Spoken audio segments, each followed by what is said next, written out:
2018, on a fait construire une étable toute neuve.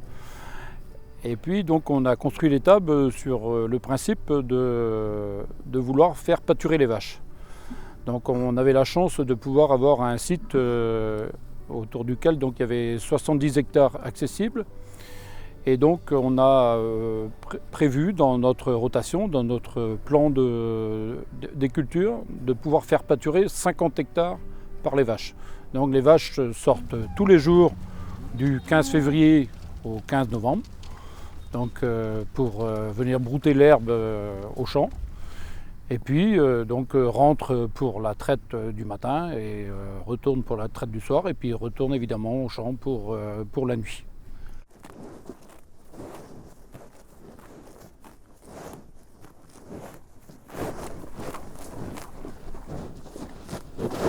On a la chance d'être en Bretagne. Donc en Bretagne, l'herbe elle pousse.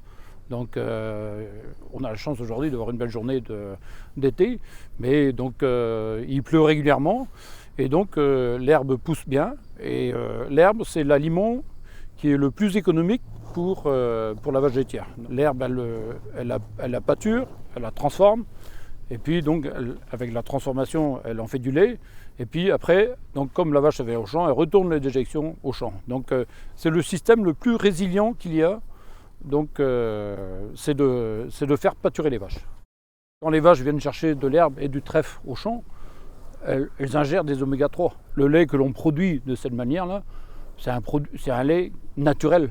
Donc c'est un lait qui est après sera transformé donc, chez l'industriel qui nous collecte.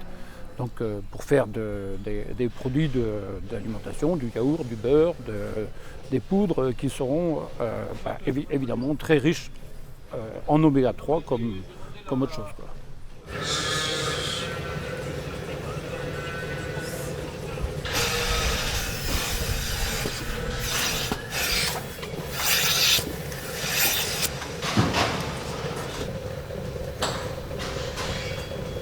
Donc quand je reçois des visiteurs de la famille ou qui sont plus dans le milieu agricole, on me demande mais comment on peut trouver ton lait? Je dis tu retrouveras mon lait sous la marque Le Beurre Le Gall ou sous la marque Le Yaourt Malo.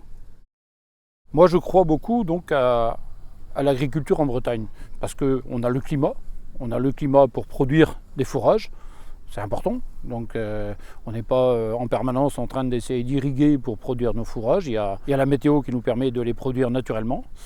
Et puis donc à côté de ça, on a aussi quand même toutes les infrastructures d'amont et d'aval qui sont compétitifs sur notre territoire. Et donc si nous, agriculteurs, nous pouvons produire, donc évidemment, il nous faut être payé de notre produit, ça paraît de la base du système. Mais donc si on peut produire les choses de manière le plus simple possible, je crois à cette agriculture qui, entourée d'amont et d'aval, donc arrivera toujours à tirer son épingle du jeu.